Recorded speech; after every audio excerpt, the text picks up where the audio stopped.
ভবানীপুর নামের একটা গ্রাম ছিল। ওই গ্রামে একটা বট গাছ ছিল।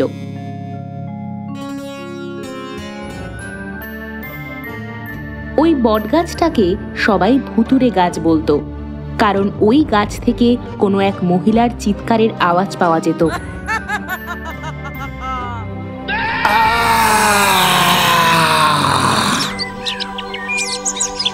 বিরজু, তুই জানিস কালকে সন্ধ্যাবেলায় ভুতুড়ে গাছটার পাশ দিয়ে যাচ্ছিল, এত ভয় পেয়েছে বেচারা, জ্বরই চলে এসেছে। কি দরকার ছিল ওর সন্ধ্যাবেলা ওই দিক দিয়ে যাওয়ার? ভুল করেছে, শাস্তি পেয়েছে। হ্যাঁ, এটা তুই ঠিকই বলেছিস। বীরজু সেখান থেকে চলে যায়।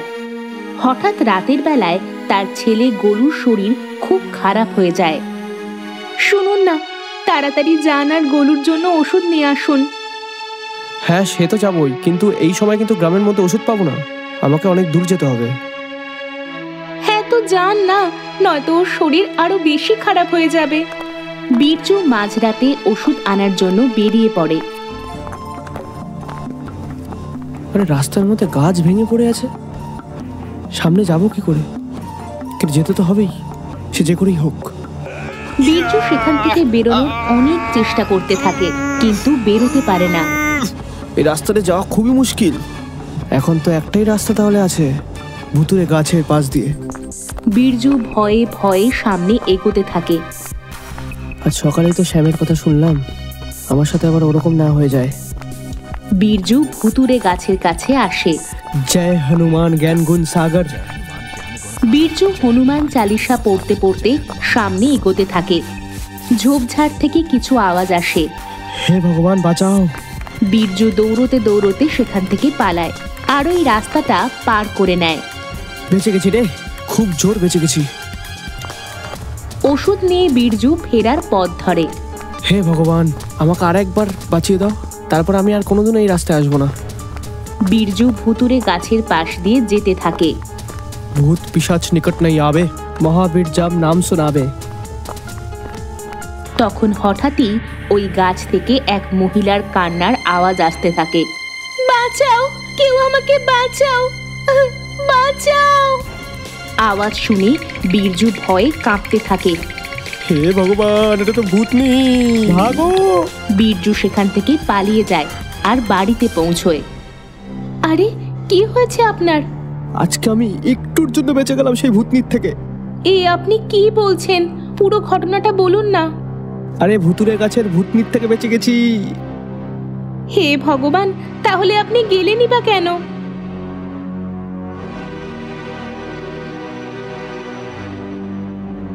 এই বলে বীরজু বেহুশ হয়ে যায়। পরের দিন বীরজুর গায়ে ধুম জ্বর আসে। সে ভূতনির আওয়াজ শুনে খুব ভয় পেয়ে যায়। সে কিছু বলতেও পারছিল না। জানি না এনার কি হয়েছে, এ তো কথাও বলছেন না। কিছু সপ্তাহ পর বীরজুর হুঁশ আসে ও সমস্ত গ্রামবাসীদের সব কথা বলে। বীরজুর গল্প শুনে গ্রামবাসীরাও বেশ ভয় পেয়ে যায় আর সেই পথ দিয়ে যাতায়াত সব সময়ের জন্য বন্ধ করে দেয়। গ্রামে কিষান নামের একজন ব্যক্তি ছিল। কিষান জামা কাপড়ের দোকান চালাতো। পুরো গ্রামে ওই একটাই মাত্র দোকান ছিল যেখানে আশেপাশে গ্রামের লোকেরাও জিনিসপত্র কিনতে আসতো। বেশি কাজ হওয়ার জন্য কিষান কিছুদিনের জন্য ছোটু নামের একজন ব্যক্তিকে কাজে রেখেছিল। আরে ছোটু, দেখ তো সব জিনিসপত্রগুলো এলোমেলো হয়ে আছে, একটু গুছিয়ে রাখ। হ্যাঁ বাবু, আমি এখনই করে দিচ্ছি। ছোটু সব জিনিসপত্র গুছিয়ে রাখতে থাকে। আচ্ছা তুই কাজ কর, আমি তো খেয়ে আসি বাড়ি থেকে। হ্যাঁ বাবু, ঠিক আছে। কিষান চলে যেতেই ছোটু তার বন্ধুদের দোকানে ডেকে নিত আর আরাম করে কথাবার্তা বলতো। কোনো গ্রাহক এলে তার ওপরও খেয়াল রাখতো না। নিজের বন্ধুদের সঙ্গে হাসি ঠাট্টাতেই মেতে থাকতো। হ্যাঁ বন্ধুরা, এখন তোরা চলে যা, কিন্তু সময় হয়ে গেছে, এখনই মালিক চলে আসবে।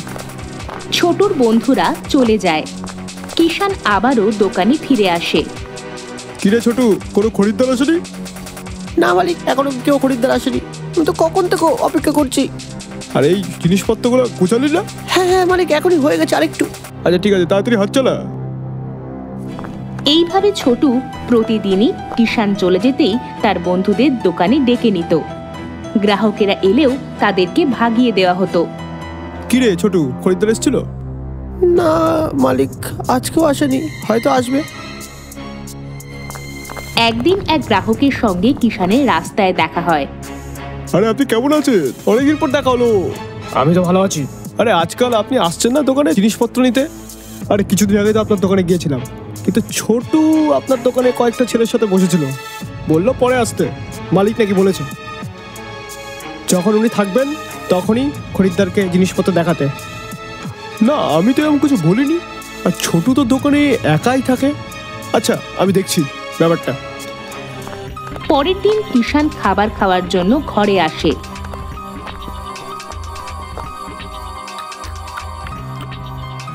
আর তাড়াতাড়ি আবারও দোকানের দিকে বেরিয়ে পড়ে। তখন সে দেখে কিছু লোক ছোটুর সঙ্গে বসে আছে, আর ওরা সবাই মিলে হাসি মজা করছিল। গ্রাহক আসতেই ছোটু তাদেরকে তাড়িয়ে দিচ্ছিল। এরা আবার কারা? এখনই গিয়ে দেখছি। কিষান দোকানে আসে। কিষানকে দেখে ছোটু আর তার বন্ধুরা সবাই ভয় পেয়ে যায়। এই ছোটু, এরা কারা? মালিক, এরা আমার বন্ধু হয়। কাজের সময় তোমার বন্ধুদেরকে ডেকে নিয়ে এসে তুমি হাসি ঠাট্টা করছো আর খরিদ্দারকে ভাগিয়ে দাও, এই জন্য তোমাকে কাজে রেখেছি। মালিক, ভুল হয়ে গেছে, ক্ষমা করে দাও। এক্ষুনি বেরিয়ে যাও এখান থেকে। কিষান ছোটুকে কাজ থেকে ছাড়িয়ে দেয় আর একলাই দোকান সামলাতে থাকে। ছোটু এই ব্যাপার নিয়ে খুব রেগে যায়। বন্ধুরা, মালিক কিন্তু আজকে যেটা করলো সেটা ঠিক করলো না, এটার বদলা আমরা কিন্তু নিবই। হ্যাঁ, কিন্তু সেটা কিভাবে নিবি? কেন আমরা ওনাকে আজকে ভুতুরে গাছের সাথে বেঁধে রেখে ছেড়ে দেবো? কেমন হবে বল? হ্যাঁ ভাই, এটা ভালো আছে। যখন ভূতনিকে পাবে তখন মজা হবে। কিষান রাতের বেলায় দোকান বন্ধ করে বাড়ি ফিরছিল। তখন ছোটু পিছন থেকে এসে কিষানের চোখে কাপড় বেঁধে দেয়। আরে কে কে কে? ছোটু তার বন্ধুদের সঙ্গে কিষানকে ওই ভুতুরে গাছের কাছে নিয়ে আসে আর দড়ি দিয়ে তাকে ওই গাছের সঙ্গে বেঁধে দেয়। আরে বাঁচাও, কে তোমরা? কে বাঁচাও? ছোটু কিষানের চোখ থেকে কাপড় খুলে দেয় আর সেখান থেকে পালিয়ে যায়। কে কে? চোখ খুলতেই কিষান দেখে যে সে ভুতুরে গাছের সঙ্গে বাঁধা আছে। হে ভগবান, এটা কি করলো? এখন আমি কি করব? গাছের থেকে আওয়াজ আসতে শুরু করে, বাঁচাও, কেউ আমাকে বাঁচাও, বাঁচাও। কিষান খুব ভয় পেয়ে যায়, কিন্তু তা সত্ত্বেও সাহস করে সে দড়িটা আলগা করতে চেষ্টা করে। দড়ি আলগা হয়ে যায়। বাহ, আমার হাতের দড়িটা তো ঢিলা হয়ে গেল, খুলতো বেটা। কিষান দড়ি খুলতে খুলতে ওই গাছে বাঁধা লাল ধাগাও খুলে ফেলে। এই তো দড়িটাও খুলে গেল, এখন আমি মুক্ত আছি। যেই কিষান দড়ি খুলে মুক্ত হয়, ওর সামনে একটা আলোর রশ্মি দেখা যায়, আর সেই রশ্মি থেকে একটা খুব সুন্দরী পরী বের হয়। পরীকে দেখে কিষান চমকে যায়। তোমাকে অনেক অনেক ধন্যবাদ, তুমি আমাকে মুক্ত করে দিলে। আমি কিছু বুঝলাম না। আমি একজন পরী, এটা কোনো সাধারণ গাছ নয়, জাদুর গাছ। আমি এর মধ্যে বন্দী ছিলাম। এক রাক্ষস এই জাদুর গাছের শক্তি ছিনিয়ে নিতে চাইছিল।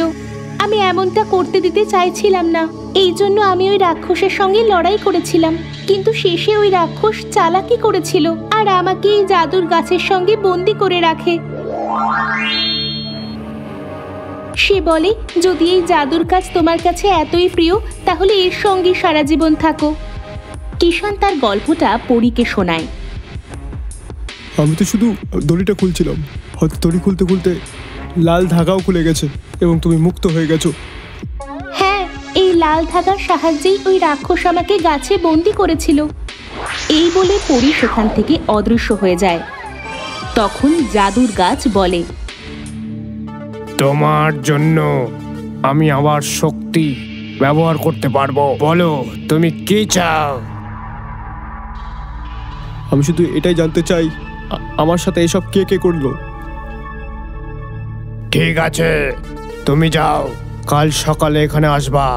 যে তোমার সাথে রং করেছে সে তোমার এই গাছের মধ্যে আটকে থাকবে। জাদুর গাছ কিছু সোনার সিকি কিষানকে দেয়। কিষান সেগুলো নিয়ে সেখান থেকে চলে যায়।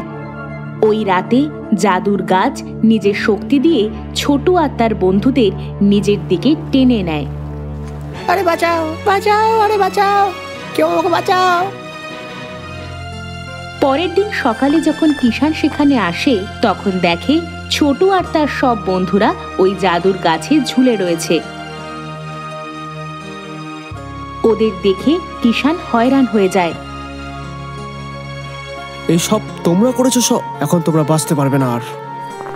কিষান পুলিশকে ডেকে আনে আর ওদের সবাইকে পুলিশের কাছে ধরিয়ে দেয়। যখন থেকে পরী জাদুর গাছ থেকে মুক্তি পায় আর কারোর আওয়াজ ওই গাছ থেকে শোনা যেত না। এরপর থেকে জাদুর গাছ লোকেদের সাহায্য করার জন্য কাজে লাগতো।